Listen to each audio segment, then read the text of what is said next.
weird. Okay, like this. There we go. Okay, so we're back. We had a minor interruption.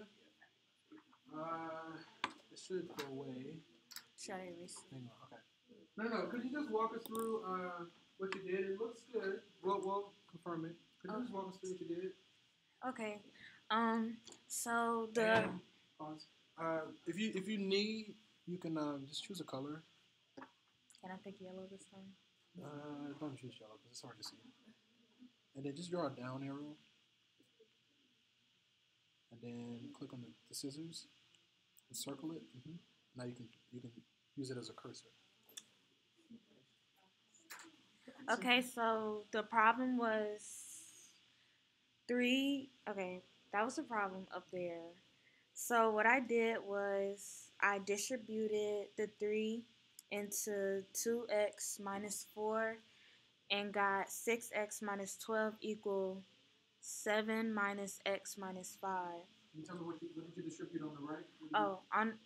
I just distribute the 1 to take negative 1 to get rid of the parentheses on both sides. So that turned into 7 minus x minus 5. Now on this side, I had 2 like terms, which are 7 and negative 5. So I added like terms, divided both sides by, I subtracted both sides by negative 2 and got 6x minus 14 equal negative x. Then after that, I added x on both sides and got 7x minus 14 equals 0. But we need to find out what x equals.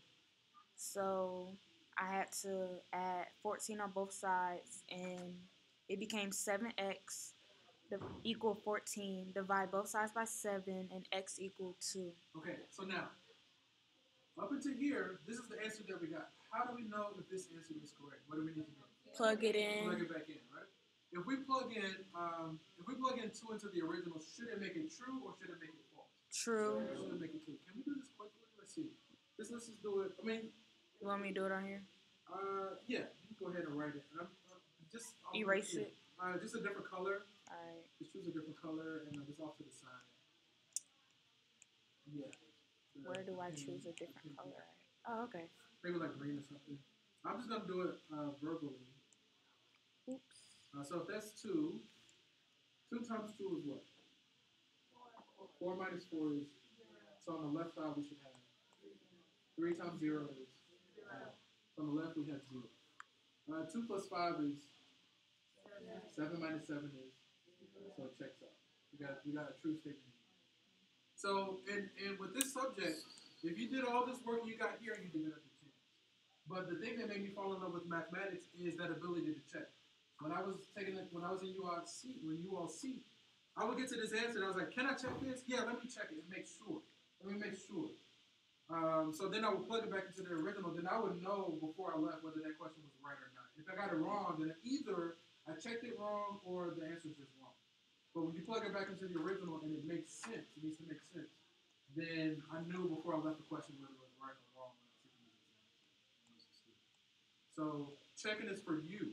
You know, you don't have to do it, but when you don't check, you're saying this answer may or may not be right. I'm going to leave it to chance. But chance favors a prepared mind. So just check your work. Just make sure. Does that make sense? Thank you. What's your last name? Waigiti. Okay. Yeah, I think I did that. I'm just. It's all good. It's all good. But that was excellent. That's worth 5 points out of the 100. Cool. Oh, she didn't even take my receipt. You can give it to her.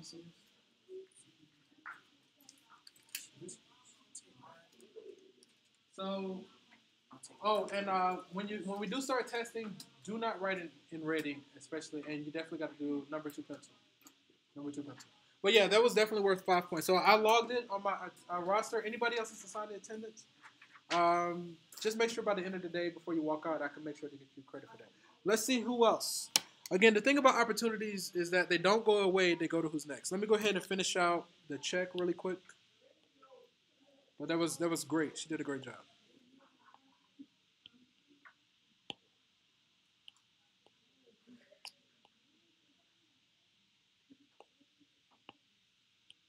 So just a quick check. We're going to plug in, we said 3 times 2 times 2 minus 4 equals 7 minus 2 plus 5. Got a question mark there. 3 times 4 minus 4 equals 7 minus 7. 3 times 0 equals 0. 0 equals 0. This is true. This is true. So it checks out. Okay? Is that okay? All right. Let's keep going. What's the time we get out? It's not showing my right time. What's the time?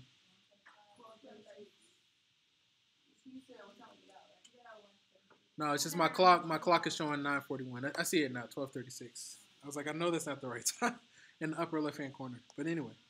All right. And I'm going to move this guy.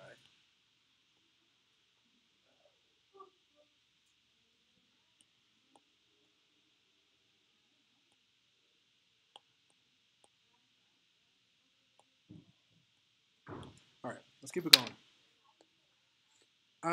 So be careful with signs. And then they walk us through, and they got x equals 2. Same thing that we did. And then we check by plugging into the original.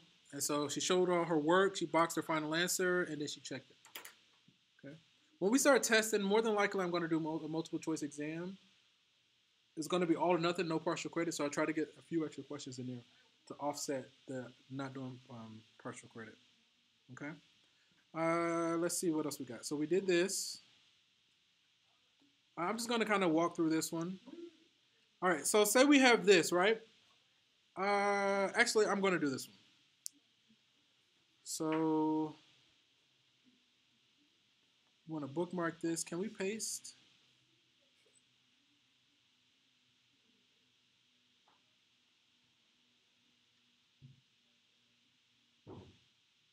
Okay, I want to unbookmark this. And this is the one we want to work on. I'm going to just do this one, just for the sake of time. Oh, did I lose it? Let me try again. It's gone.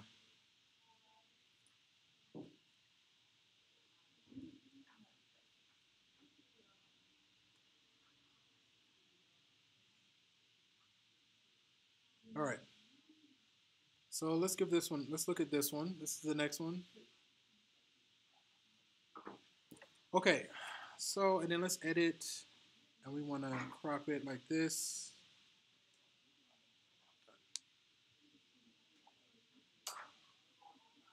So just want you to know that the microphone up here is super sensitive. It is going to pick up all the chatter in the back, so just kind of be aware of that. Give me a color. What's your favorite color? I'll do purple. That was the first one I heard. Okay, I'm just going to rewrite the original. And actually, I don't mind this. So I'd rather have lines. So I'm just going to introduce some lines. Text box, space, go away, come back. I want my... Come on.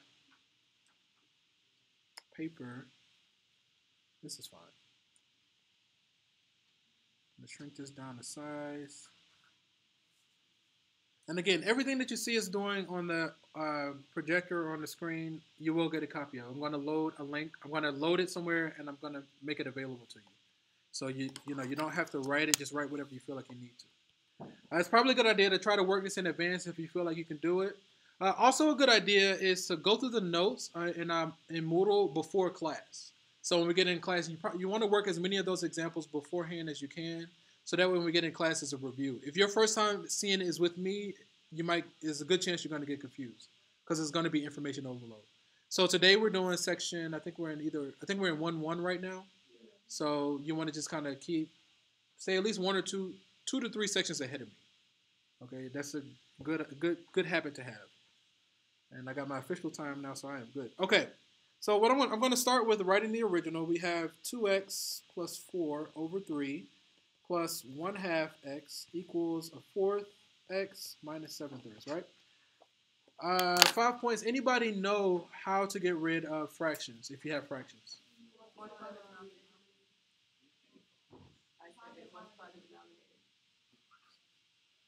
I need something a little bit. Like one more person. You guys are close and you're dancing. You're not wrong, but that's not what I'm looking for. Multiply both sides. by the... Okay. Points off the board. We had to try again later. What you're saying, can anybody identify the LCD in this case? If we look at the denominators, we have the numbers 3, 2, and 4. What's the LCD? 12, right? So this is one thing. Now, if you struggle with the least common denominator, I would say do a YouTube search or a Google search on how to find the LCD. This is one technique when you have all numbers. What's the largest number of the denominator? 4 in this case, right? Is 4 a multiple of 2? Is 4 a multiple of 3? So then we're going to double it. What's double 4? 8. Is 8 a multiple of 2? Is 8 a multiple of 3? So then we're going to triple it. You see what I'm doing each time with that 4? So what's 4 times 3? 12. Is 12 a multiple of 2? Is 12 a multiple of 3? Is 12 a multiple of 4? That's one technique for finding the LCD. There are others. This is just one. So the LCD in this case is going to be 12. So we're going to say the left side of the equal sign and the right side of the equal sign. We're going to multiply each side by 12, the LCD. So this times 12, this times 12. If we multiply by 12 in this case, what does that mean we need to do? Distribute, yeah. Because I put the parentheses, so we need to distribute, right? All right, so then what that means that we're going to have, I want a copy of this guy and this. Everything except the orange, basically. I want to copy. Let's say that times 12, that times 12. So what we are doing, we're saying that first thing times 12 plus that second thing times 12 equals this times 12. And now, if we say that first fraction by 12, anybody know how to handle that? Okay. 12 over 1.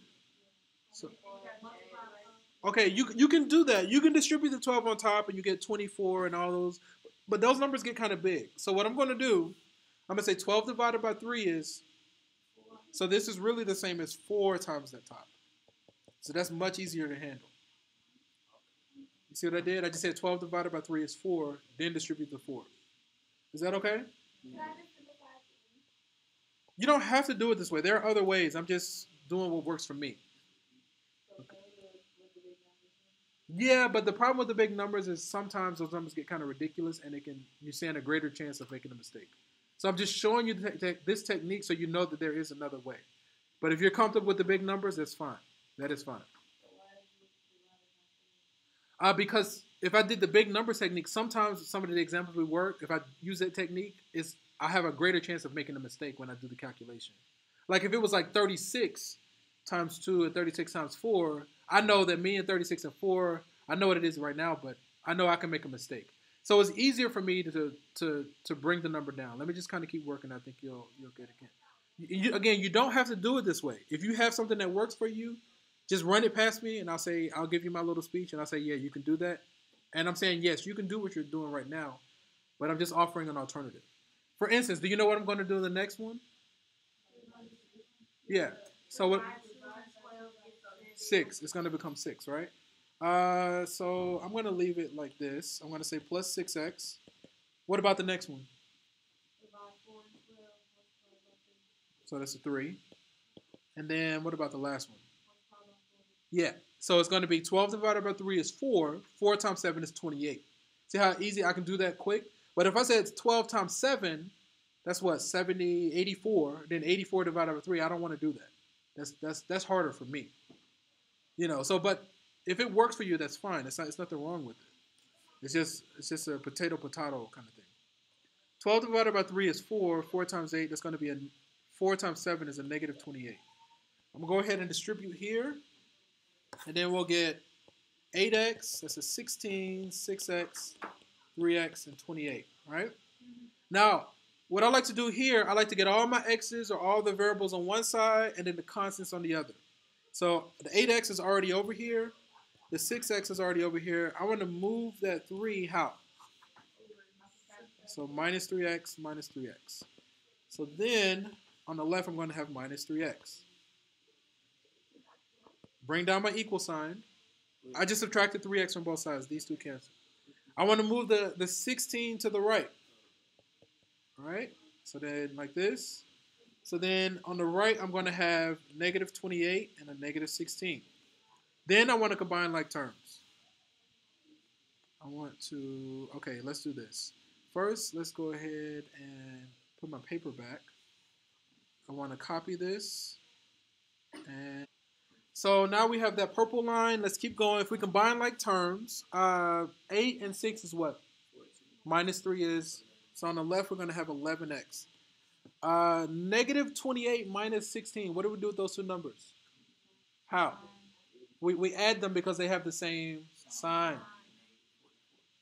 Yeah. So 28, 38, 44 sounds good. So negative 44. So negative 28 minus 16. That kind of stuff you do need to already know. And then what? Divide both sides by 11. Now again, you don't have to do it this way. There are alternate routes. If you're doubting, just run it past me your technique, and I can give you my sample of approval, or say, hey, you might want to reconsider.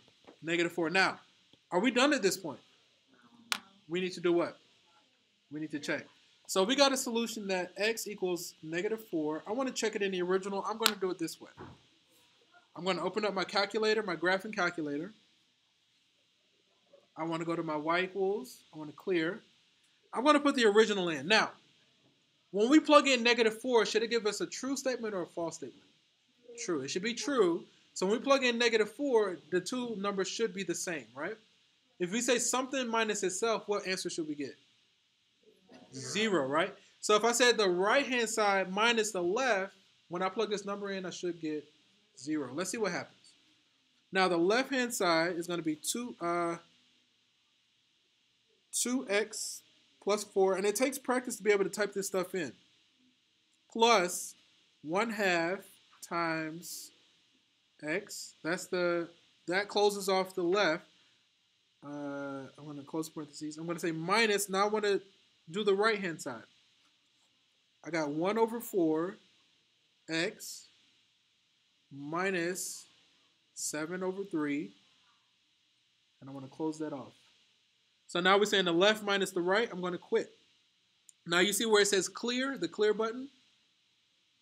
You see the up, down, left, right cursors? Below that, it says clear. To the left of the clear button is a VARS. I think it stands for variables. I'm going to click that. I'm going to go to the right to my y variables. I'm going to go number 1 for function and number 1 y1. So then now, my claim is that when x is negative 4, the way we have it set up, the result should be what? So when I plug in negative 4, provided we did it right, we got our 0. That's how I like to check it. You can actually work it out and show it. You're not going to have to do it on an exam. You just want to check in some form or fashion. Okay, so we plugged it into the original. That's about the best that we could do. Questions, comments, or concerns? Speak now or forever hold your peace. Let's look at how the book did it. So they used the distributive property. They multiplied. Did they multiply by what? 12? What did they do? If you multiply by 12, yeah. So they multiplied the left and right by 12. Let me see. Yeah, because if you multiply by 12, 12 divided by 3 is 4. 4 times 2 is 8. 4 plus 4 is 16. It's the same thing. That line, the 8x plus 16, you'll see it right there. You see it? 8x plus 16. So they kind of did 2 steps in one to get there. Okay, that's about the best I can say there. Then they essentially did the same thing that we did from that point on. And then we check by plugging it into the original, and this is fine.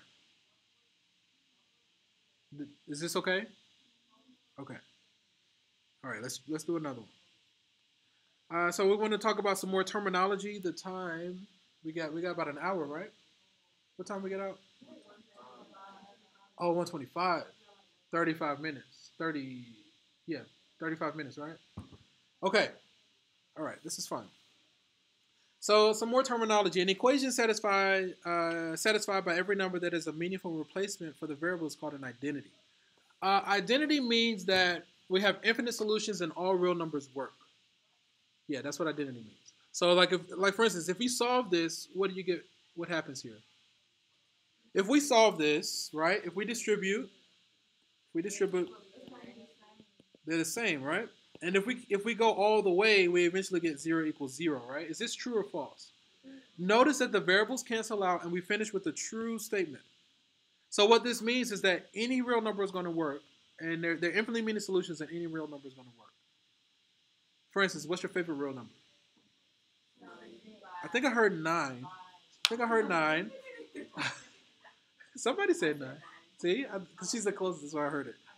So what's 9 plus 1? Times 3? 30. What's 9 times 3? Plus 3. What's your other favorite real number? 5. I heard 5 this time. 5 plus 1 is, times 3 is, 5 times 3 is, plus 3 is. See that? So in this case, notice the variables canceled out and we finish with the true statement. That's called an identity. It's infinitely many solutions. Any real number is going to work here. Okay, that's called an identity. An equation that's satisfied by some numbers but not others is called a conditional equation. Conditional means that you're going to have a finite number of solutions. If we solve this, then what's the solution? X equals 2, right? There's only one solution here for it to be true. Anything else is going to make it false. So conditional means we have a finite. What do I mean by finite? It doesn't do what? Go on. It doesn't go on for forever. Finite means that it stops somewhere. The list stops. Okay? So we could have more than one. We could have 100. As long as it stops somewhere, that's what we mean by conditional. As far as the number of solutions. An equation that has no solution is called a contradiction. If we solve here, what would we do first? Subtract the x's. If we subtract x from both sides, eventually we're going to finish with 0 equals 1. Is this true or false? This is false. So notice the variables canceled out and we finish with a false statement. That's called a contradiction. Contradictions. We have some walking contradictions. You do not want to be in the presence or let your I'm not going to get into some other stuff, but yeah, contradictions are not good. Okay? So contradiction means in this context, the variables that cancel out, no real number is going to work. There's no number that's going to work. Is this okay? Are we all aboard or are we all bored? Some more math? Okay. I like that. I like that kind of statement. All right. Time is cool. Yeah, for the sake of time, I want to kind of move on to the next one. Determine whether each equation is an identity, conditional, or contradiction. So if we solve, first we would do what? Distribute, right? If we distribute, we'll get what? -2, -8, and then everything else is the same, right? What would you do next?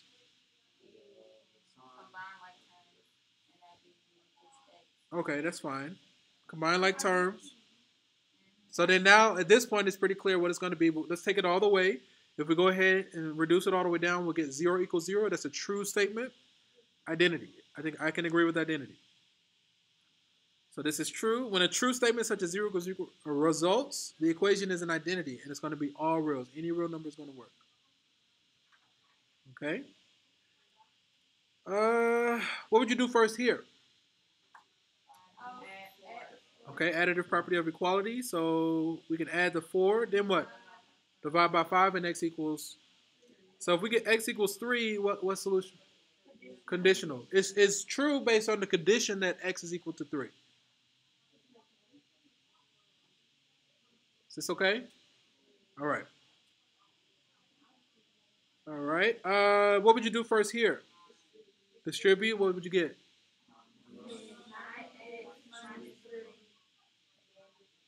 Then what would you do? You can add the 3 or subtract the 9s. If you subtract the 9s, they cancel. Is this true or false? False. This is false. So it's a contradiction. There's no real number that's going to make the original true. It's so the solution set here is the empty set or the null set. Null set just means no solution. Empty set means no solution. It's the same thing. If you subtract 7, you're going to get -10 equals 0. Is that true or false? That's still false.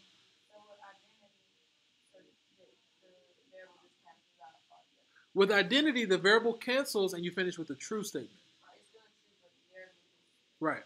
Contradiction, the variable cancels, but you finish with a false statement. Does that make sense? Yeah. Okay. And then we have this symbol here. This is a symbol for the empty set or the null set. This 0 thing here. A 0 with a slash through it. That's null set or empty set. It means no solution. I think this is okay. I'm going to let this be. This is the same stuff we were talking about. Identity, conditional, and contradiction. It's just a recap. Questions, comments, or concerns before I go forward? Okay. So solving for a specified variable. So a formula is going to be an example of a linear equation. This is going to be the formula for simple interest. Let's just kind of work an example. So in this case, this formula is just simple interest is going to be PRT, where P is the principal, R is the rate, T is the time. So P times R times T is going to tell us how much interest is earned in a simple interest context. Yeah. Okay.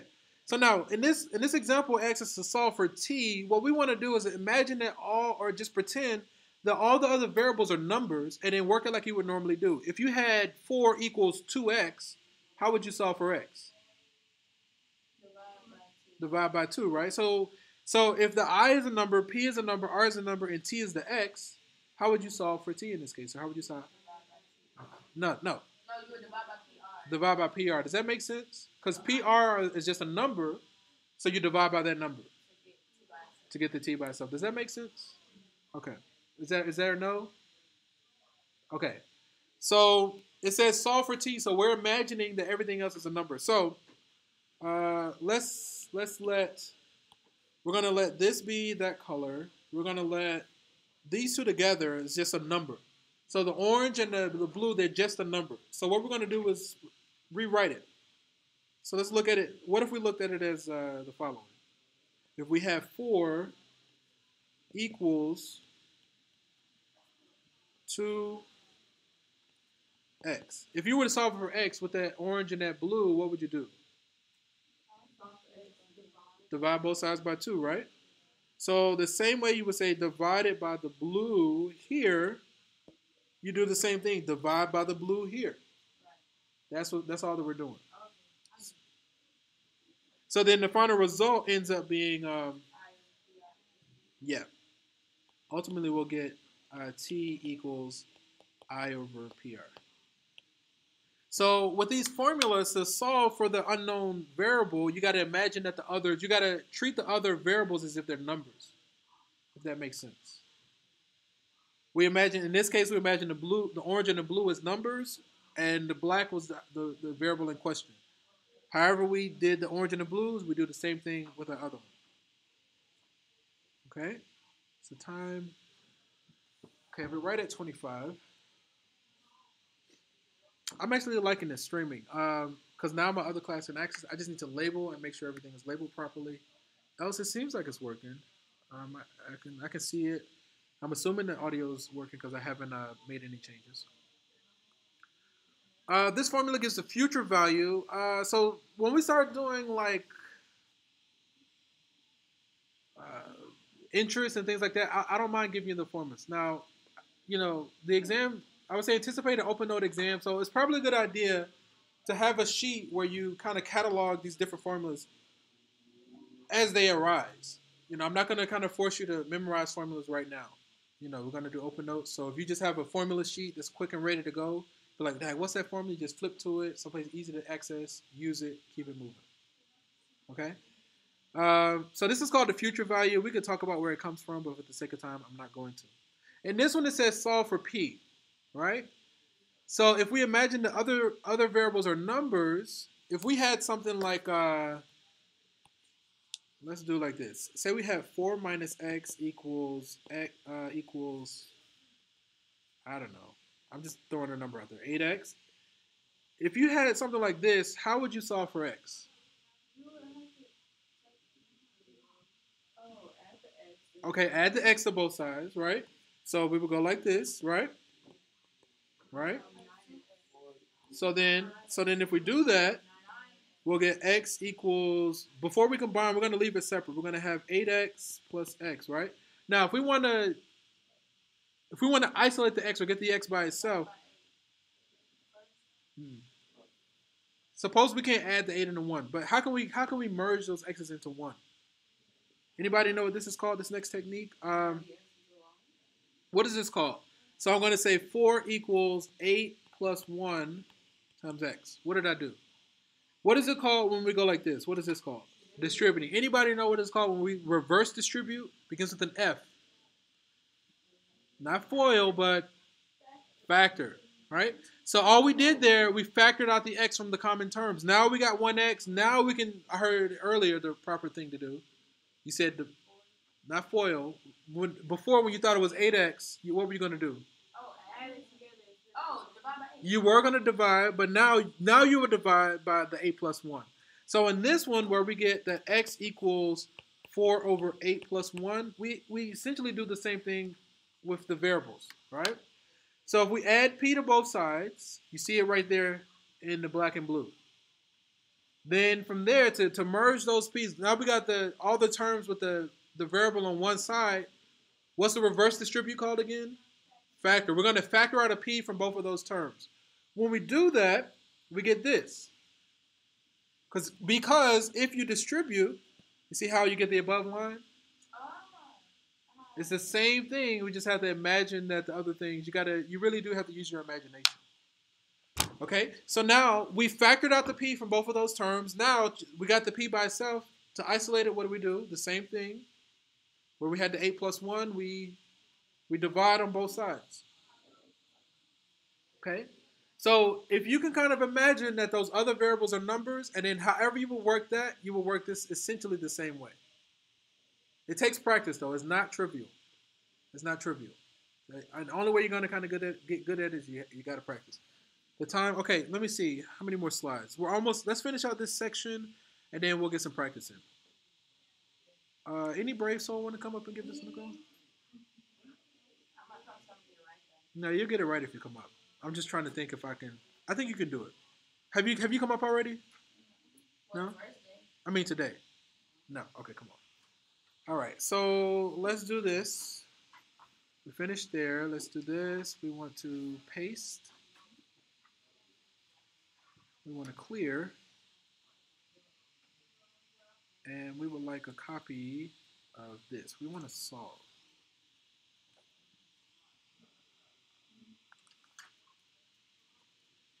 We want to take that.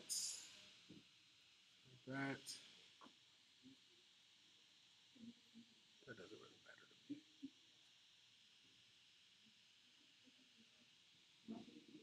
That's fine. I'm going to go like this. Take that and drop it right here. So again, this presentation that you see me doing on the board is the same way I do my videos. Again, it's raw basic information. Yeah, we're doing the video now. But I'm saying when I do like the tutoring at home, like when you guys get access to my math lab, you click on the Ask My Instructor. I'm going to load the original question like this, and then I'm going to record my audio in the screen, load the video to YouTube, and then I'm going to send you the link. But if you're already subscribed with your notifications on, you'll get updated as I post these videos. So that way we don't get a lot of repeat questions. So you can choose your color and give it a go. And I won't leave you hanging on.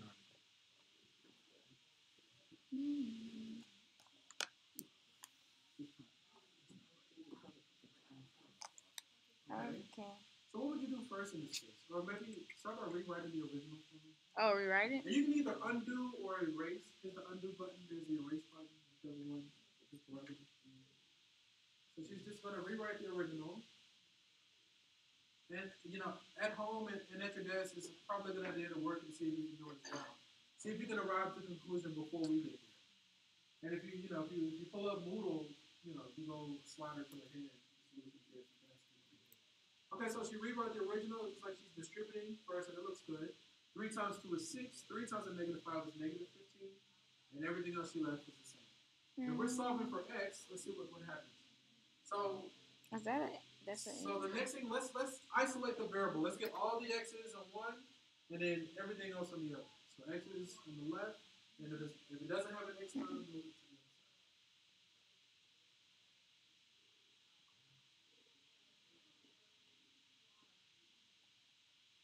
This is fine. I would have moved the x's to the left, but we can do it.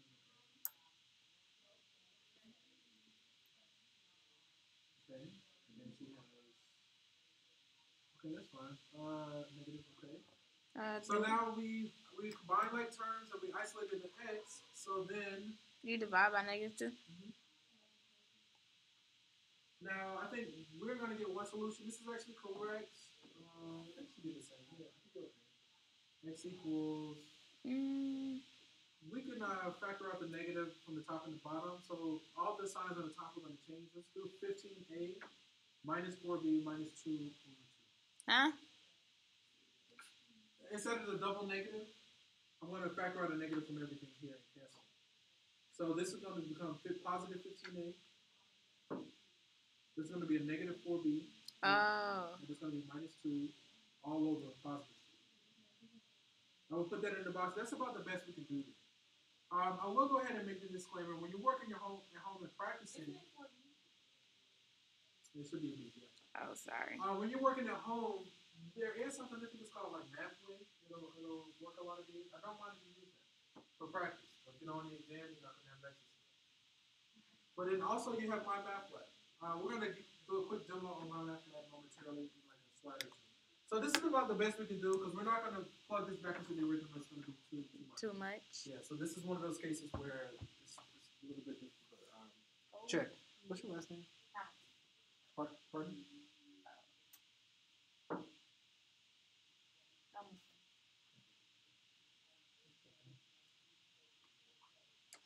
So we have 2 people that earned extra credit today so far. So yeah, that looks good. Thank you. All right. So this looks good. I would give this full credit, even if if this were wrong. If I was doing partial credit and she had this and the final answer was wrong, but everything is clear. I know what she did on each line. I can follow it. I would give this most credit, at least 80 or 90%. If that last answer was wrong, if I were doing partial credit, I would say for my exams anticipate multiple choice. So that means no partial credit. So, but because the drawback is with multiple choice, sometimes you can do process of elimination. So, but you want to show your work and be neat. Let's see what we get. Same thing. Okay, that was awesome sauce. All right, let's keep it going. So about 15 minutes. Okay.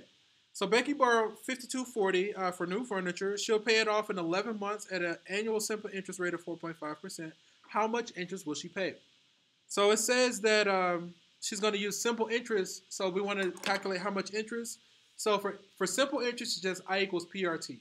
I don't mind giving you that on an exam just because it's a quarter system. So everything is so jammed. I don't mind giving you that formula.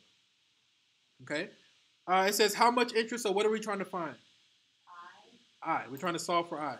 What's the principal? P. So the P is going to be the 52.40. That's what she started with. Tell me the rate as a decimal. So the percent symbol. So this symbol, let's go like this. By 100, if you're going to divide by 100, is it getting bigger or is it getting smaller? Which way do you move the decimal? To the left, right? Left how many times? Twice, right? So 4.5% as a decimal, we move the decimal left twice, and we get what? 0.045. I know there's a little bit of a roundabout dialogue, but the symbol you can look at as 1 over 100. If you divide it by 100, the decimal moves to the left twice. So 4.5% as a decimal is 0.045. And then the time, now we need to convert. This formula, time is typically in years. So if they gave us 11 months, how do we convert that to years? So to do, out of 12. That's a simple thing right now. So 11 months, we're going to say over 12. T is time in years. So we had to convert months to years. Okay? Yeah, for this formula, yeah. Yeah, it's in years. Yeah. See, this is one of those cases that it is always, typically. It's closer to always than, other cases. Anyway. All right, so now we have everything. Then we just multiply those numbers and we're good to go. So now we have them in the proper form. The form determines the function. When we're out of form, then it's not gonna function properly. And I think we're good to go. So we're saying that after 11 months, with the simple interest, she's going to pay an additional $216.15. Any questions, comments, or concerns there? Okay. P is the principal, the starting amount. The starting amount. The principal, yeah. The rate, the percent, yep. T is the time in years. Years, yep. All right. Okay. So now that closed out the end of section 1. So I'm going to do the following. I just want to add a page, just a regular page. And what we're going to do, I'm going to stop the stream and I'm going to jump over to my math lab. I'll probably start another stream for that portion. But the lecture is essentially